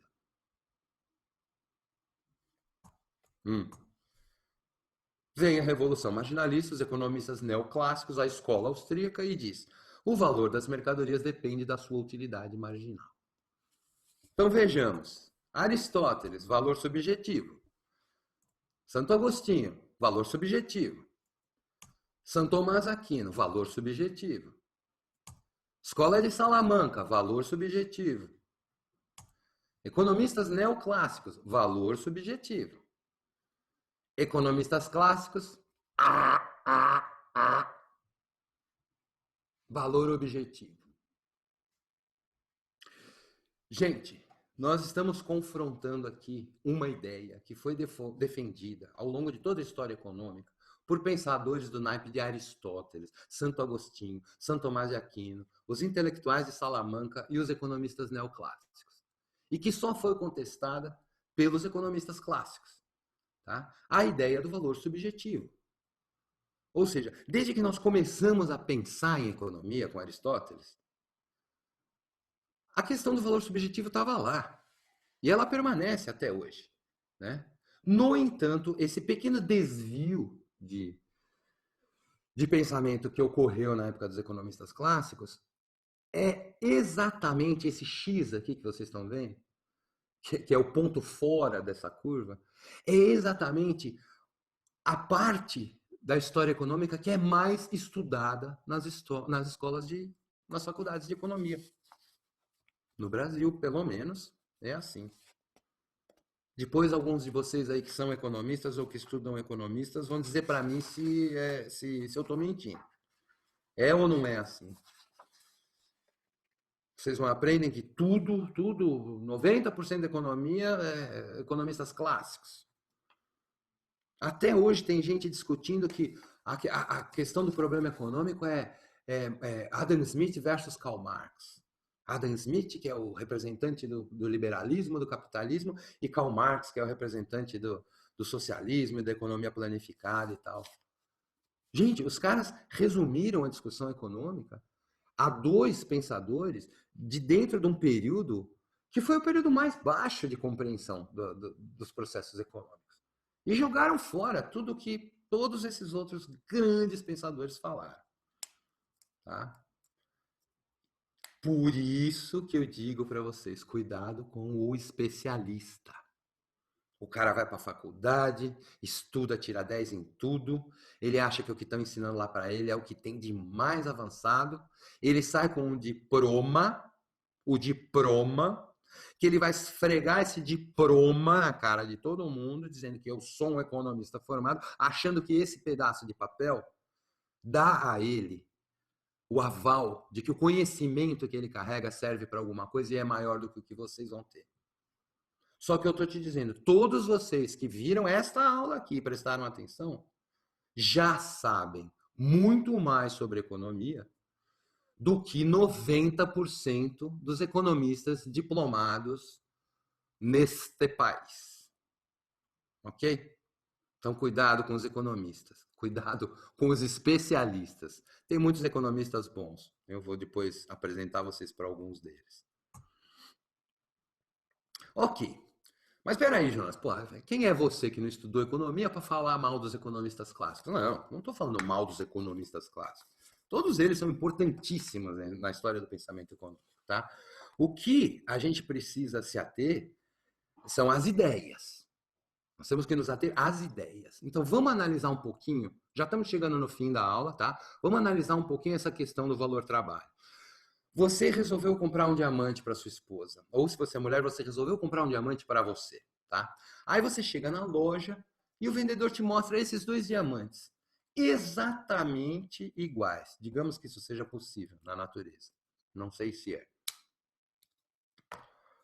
Tá lá os dois diamantes, com o mesmo tamanho, o mesmo brilho, o mesmo peso, e você fala, ah, que legal, quanto custam esses diamantes? E aí o vendedor te fala, olha, esse aqui da esquerda custa US$ 10.000, mas esse aqui da direita custa US$ 100.000. E você fala, ué, mas por quê? Eu não estou percebendo a diferença neles. Aí a vendedora, que é o vendedor, né, que é adepto da teoria do valor-trabalho, provavelmente é um economista formado, vai dizer para você, é porque este diamante aqui levou só 10 dias para ser garimpado e lapidado. Mas esse outro aqui demorou 100 dias para ser garimpado e lapidado. Então ele deu 100 vezes, ele deu 10 vezes mais trabalho do que o outro. Portanto, como o valor da mercadoria é dado pela quantidade de trabalho, esse daqui vale 100 mil e esse daqui vale 10 mil. E o que vai acontecer? Você vai comprar o de 10 mil, é claro, né? Porque é o preço mais atraente para você. Né? Faz algum sentido que duas mercadorias idênticas tenham preços diferentes porque em uma mais trabalho teve que ser colocado do que na outra? Acho que é um argumento irrefutável. E não é a quantidade de trabalho que determina o valor da mercadoria, ok? Vamos passar para um outro exemplo. Vamos voltar para a questão da água e do diamante. Né?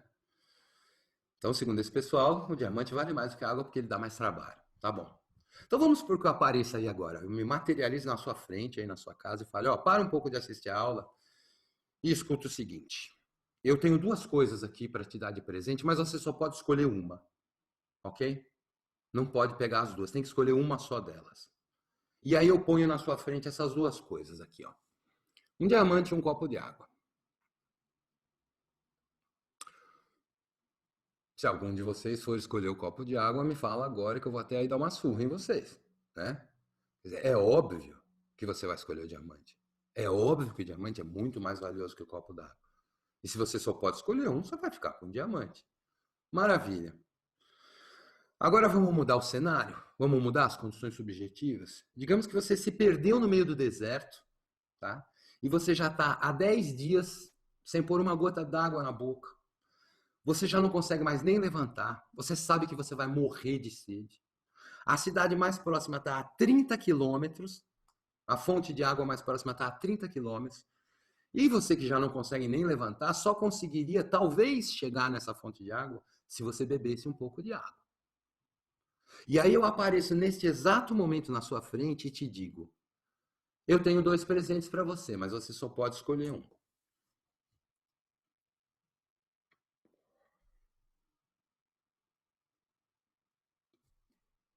Precisa falar mais? A sua vida vale mais do que um diamante ou não vale? De que adianta você pegar o diamante nessa situação e morrer com ele, não poder fazer nada com ele, ser roubado por algum beduíno que vai encontrar ele junto do seu cadáver? Não, vale muito mais a pena você pegar a água. A água, nesse momento, tem muito mais valor para você. Porque ela pode salvar a sua vida, fazer com que você chegue até a cidade vivo, beba mais água, e um dia você pode vir a ter, não um, mas uma mina de diamantes. Agora, morto, você não vai ter nada, certo? Então tá aí. As duas mesmas mercadorias com valores completamente diferentes, dependendo do quê? Dependendo da situação do sujeito, dependendo de questões subjetivas. Então é mais um argumento de que não é a quantidade de trabalho que determina o valor da mercadoria, ok? Vamos terminar usando aquele exemplo do sapato e dos casacos. Eu gosto muito desse exemplo. Vocês lembram que, de acordo com a teoria do trabalho, se eu levo meia hora para fabricar meu par de sapato e você leva uma hora para fabricar o casaco, então 2 pares de sapatos equivalem a um casaco. Tá? Bom, suponhamos que eu seja o sapateiro. Tá? Então eu fiz um par de sapatos para mim, eu fiz um para minha esposa, eu fiz um para o meu filho, um para minha filha, e eu continuei fazendo. Eu fiz alguns excedentes para vender. Né? O que acontece com a minha percepção de valor sobre sapatos? Cada novo par tem uma utilidade marginal menor. Ele não é o primeiro par, mas eu já tenho sapato. Minha mulher já tem, meu filho já tem. Né? São sapatos sobressalentes. Então, cada nova unidade tem uma utilidade marginal menor, portanto, o valor subjetivo que eu percebo é menor em cada nova unidade. Tá? Só que ninguém em casa tem um casaco. Nós estamos passando frio. Então, a falta do casaco faz com que a percepção de valor que nós tenhamos da primeira unidade seja alta. Tá? Então, a falta do casaco faz com que a primeira unidade tenha um alto valor subjetivo. Para mim, que sou sapateiro e não tenho um casaco. Agora, digamos que você viva no lado oposto da rua e seja um costureiro. Você já fez um casaco para você, um casaco para sua esposa, um casaco para o seu filho, um casaco para sua filha e fez mais alguns sobressalentes para você vender. O que acontece com a sua percepção do valor do casaco? Bom, cada novo casaco tem uma utilidade marginal menor, porque já não é um bem de primeira necessidade. Então você percebe cada vez menos valor em cada nova unidade na margem, né? Só que vocês não têm sapatos, vocês estão descalços. Então a falta de sapatos faz com que o primeiro par para vocês tenha um valor alto subjetivo para vocês, né? Então perceba, para mim que sou sapateiro, o sapato vale pouco, mas o casaco vale muito. Para vocês que são costureiros, o casaco vale pouco, mas o sapato vale muito, tá? Então o que acontece? A troca entre esses produtos, ela não vai ocorrer por uma simples equivalência de valor, tá? É preciso que ambas as partes percebam que a mercadoria que querem adquirir seja mais valiosa do que aquela mercadoria que você tem para oferecer, tá? Senão a troca não ocorre. Você não vai trocar 6 por meia dúzia. Você quer trocar algo que você percebe como algo de menor valor por algo de maior valor. Tá? E essa diferença na percepção de valor por parte de cada um dos sujeitos, ela é causada pelas condições pessoais de cada um, né? Os desejos, as necessidades, as vontades, ou seja, suas condições subjetivas. Eu preciso de casaco e não tenho, mas eu tenho um sapato demais.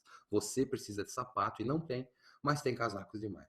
São essas condições subjetivas que fazem cada um de nós atribuir um valor diferente às mesmas mercadorias, e é aí que o mercado acontece, é aí que o processo econômico acontece, as trocas acontecem, tá bom? Bom, no fim, a gente tem que chegar a uma conclusão. E a conclusão é que valor é subjetivo. O valor é percebido de forma diferente por cada sujeito, tá? Com base nas suas necessidades, vontades e desejos.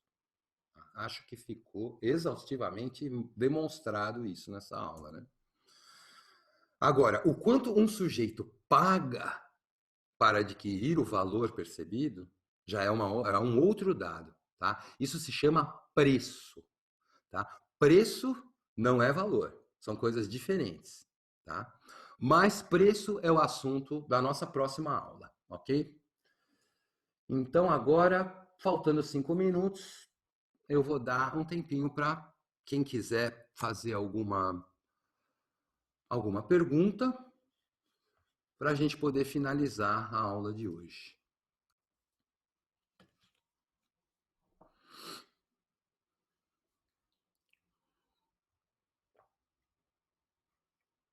Jonas, você mencionou 2 nomes, Benjamin Graham e o outro. Qual é o nome deste? Eu vou passar para vocês o link no grupo do Facebook. Benjamin Graham é o grande teórico do investimento e valor, e o outro livro, ele conta a vida do Jesse Livermore. O nome do livro é Reminiscências de um Especulador Financeiro, escrito por Edwin Lefebvre, tá? Que muitos até acreditam que foi um pseudônimo do próprio Livermore, que ele mesmo teria escrito o livro, né? Mas é isso. Reminiscências de um Especulador Financeiro, de Edwin Lefebvre. Mas eu vou passar os links dos PDFs para vocês daqui a pouco lá no grupo do Face, ok? Alexandre Galindo, a quais fatores podemos atribuir esse erro tão grande? Putz, que pergunta magnífica, Alexandre. Magnífica. Alexandre. Aí o que acontece é o seguinte, Depois que nós atingimos o auge do pensamento na época da escolástica, né, com Santo Tomás, aquilo que era a base do conhecimento humano, que era a verificação da verdade e a aplicação de princípios lógicos bem claros, né, que vem desde os filósofos gregos e encontra o seu auge com Santo Tomás de Aquino na escolástica, se perde ali, de certa forma, e de lá para cá a gente vive um boom de aplicações tecnológicas que acaba sendo confundido com evolução científica, né? Quando, na verdade, a evolução da compreensão dos conceitos científicos ela sofre um baque tremendo a partir de ali. E isso é a fonte, a razão da gente hoje estar tão perdido, não só na economia, mas com todas essas questões políticas e sociais e tudo. Eu realmente recomendo, se você se interessa pelo assunto, faça o curso do Olavo, faça o COF, o Seminário Online de Filosofia. É bem interessante para você entender esse processo aí. Fernando Lacerda, muito boa aula, parabéns pelo material, obrigado, querido. Pedro Vilas Boas, Jonas, recomenda alguma ordem entre as leituras? Não necessariamente. Eu acho que o que vai ficar claro, assim, não vou antecipar isso, né? Leia os dois livros e exercite a observação da realidade, né? E depois que você absorver as duas visões de mundo, nós vamos discutir sobre isso ao longo do curso. Eu quero ver que tipo de poção mágica vai surgir aí desse caldeirão, tá? Que vai ser criado com essas leituras, ok?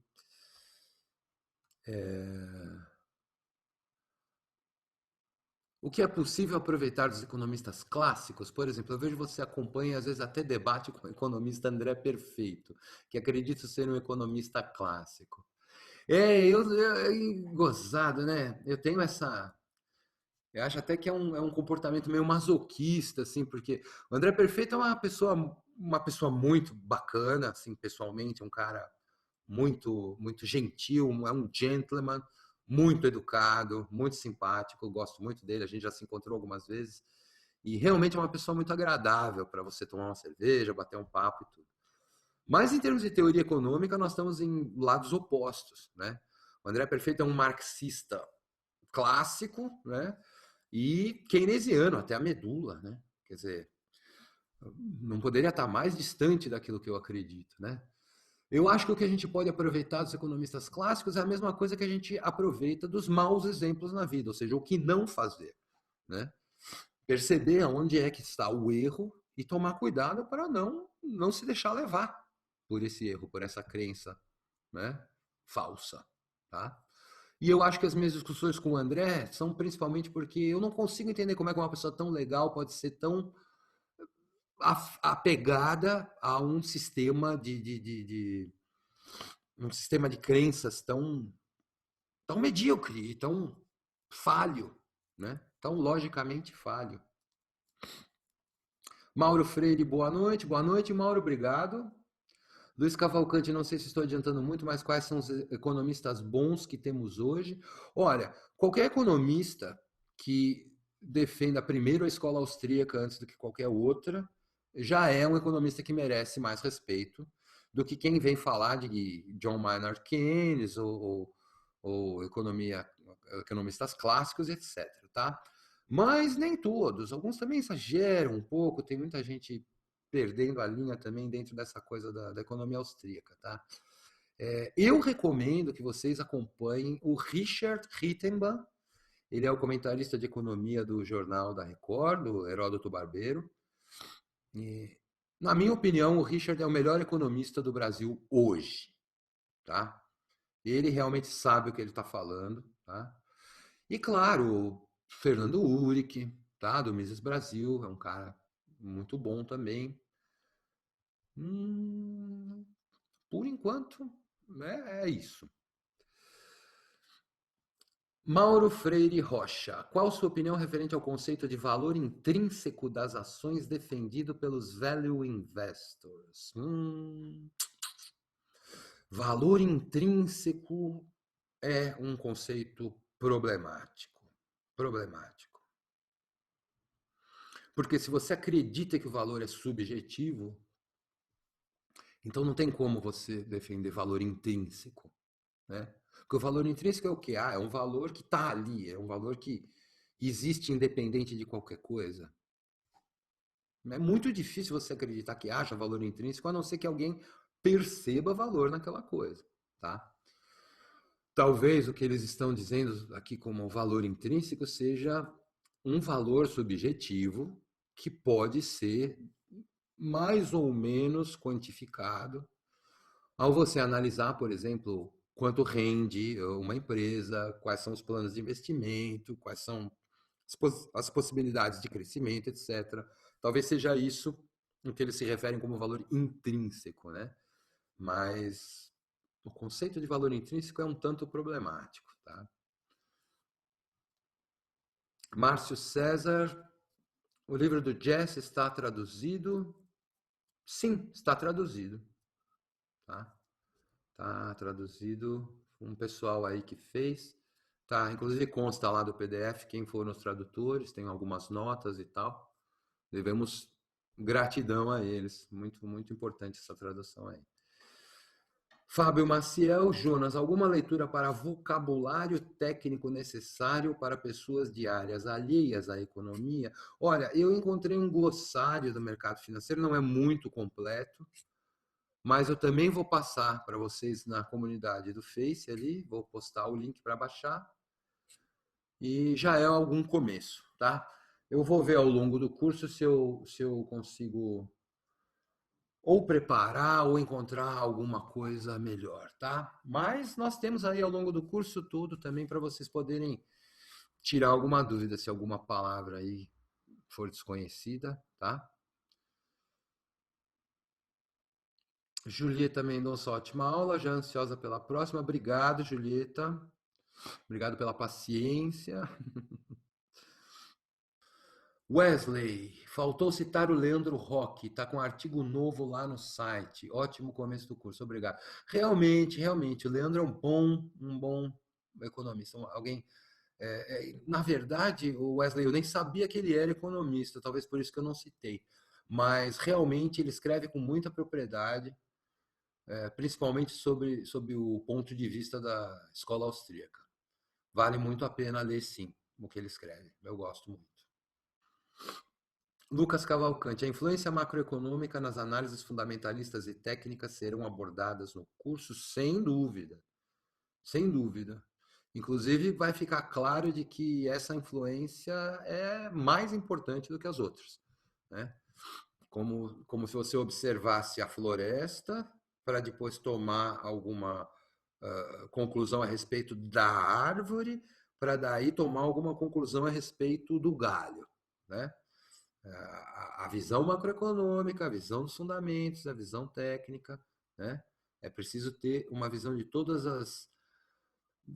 os fractais que compõem a realidade para você conseguir ter mais sucesso na leitura, certo? Luiz Eduardo Gabriel Carvalhosa, podia dar um pequeno resumo da escola austríaca? Luiz Eduardo, a escola austríaca, basicamente, ela nasce aí com a Revolução Marginalista, né? Defendendo a questão do valor subjetivo, e depois, com Mises, Hayek, Rothbard, ela se desenvolve para demonstrar que a economia é uma ciência da ação humana, né? E eles defendem cada vez mais essa questão de que é impossível você matematizar, né, o comportamento econômico, e de que por conta disso, quanto mais livre o mercado, mais eficiente ele é, né? A escola austríaca é totalmente avessa à intervenção governamental, à intervenção tecnocrática, né? De supostos gênios, gurus, especialistas que pretendem manejar o processo econômico melhor do que a própria natureza faz, tá? Eu recomendo que você acompanhe o que é escrito no site do Instituto Mises Brasil, para se você quiser aprender mais sobre escola austríaca, mas eu também vou colocar um videozinho de 6 minutos do Hélio Beltrão, onde ele explica rapidamente o que é escola austríaca, tá? Vou colocar lá no grupo do Facebook também. Vanderrui, qual os outros temas do curso? Bom, tá no programa, tá? A gente vai falar na próxima aula sobre preço, depois nós vamos falar sobre questão de investimento versus especulação, vamos falar de análise fundamentalista, análise técnica, gerenciamento de risco, nós vamos falar sobre muita coisa bacana e importante para o sucesso aí nos investimentos, ok? Última pergunta que eu vou responder hoje, pessoal. Os temporais mais importantes são mensal, semanal e diário? O anual é irrelevante? Ô, Márcio, você deve estar falando dos tempos gráficos, né? Tudo vai depender do seu ponto de vista. Por exemplo, eu, como gosto de investir com base nos gráficos diários, eu considero que o semanal e o diário são fundamentais de serem observados. Quem opera no intraday, por exemplo, talvez não dê muita importância para um gráfico mensal ou semanal, porque os fractais estão tão distantes ali que não tem muito como um influenciar diretamente no outro, né?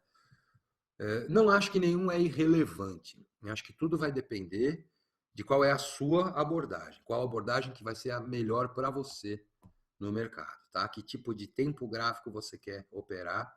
É aí que você vai definir quais são os temporais, os fractais mais importantes, ok? Então é isso, pessoal. Qualquer outra pergunta que não foi respondida ainda, vamos colocar lá no grupo do Facebook. Já estouramos aqui 3 minutos do horário previsto, tá bom? Obrigado para todos. Foi um prazer enorme e nós vamos ter ainda muita coisa bacana para estudar juntos aqui. Obrigado para todo mundo. Boa noite.